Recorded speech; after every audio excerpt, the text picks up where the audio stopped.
Speaking personally to begin with, when Francesca was about 16, and she was at Birkett House School in Wigston near Leicester, it's a special needs school and they go until 19.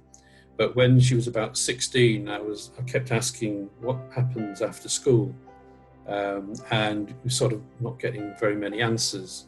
Looking wider afield, there were no services available, day services, that could meet the sort of the complexity of needs she has, and also provide well-structured, stimulating and meaningful activities. Most of the places available are just day centres, sticking people in front of TVs or just taking them out for a walk all the time. So we then realised that what was happening is that when our children were becoming the point of becoming an adult, while they and others like them were still in the need of the same type of support that they'd had in their special schools, they were facing like a cliff edge where all of a sudden, once they left school, all those services disappeared. Yet for them, transitioning from a school to adulthood was just another day, and all their needs were exactly the same, but the services weren't out there.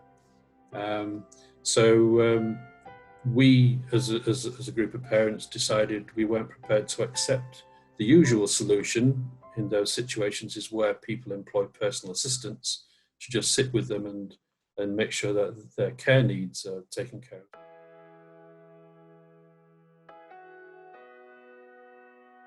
Young people with particular needs, if they're not stimulated, they just close up. And the problem is, a lot of those who don't go anywhere, that's it for the rest of their life. So we were all determined not to let that happen to us. There were a number of parents who had children at Birkett House School already knew each other, or they knew each other through activity groups. And so they obviously got to talking together about what was going to happen next. Theresa Newey, whose daughter Ellie is part of the group, wrote a letter and asked Birkett House School if they would circulate it to parents to say, if you have children similar to Ellie and were wanted to talk about what happens after school, get in touch. We got together and sort of had a bit more of a formal approach, and we decided that we all had the same shared interests, we had the same experiences and the same concerns. We weren't just prepared to accept what was out there already.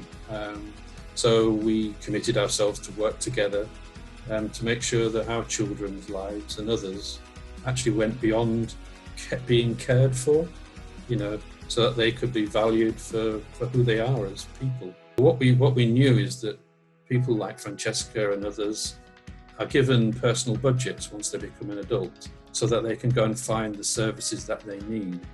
But unfortunately, the reality of the situation is that those services are not out there. So you end up with a lot of money and nothing to spend it on in a meaningful way. And we also knew that it's very difficult for individuals to influence the care market.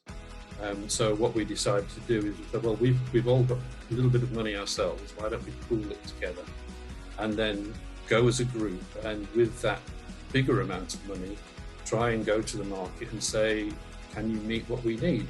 So initially we approached Leicestershire County Council for some help, and what they agreed to do was run a soft market test, so that they would then go out to the market and say, this group of parents has this need, is this something you might be interested in?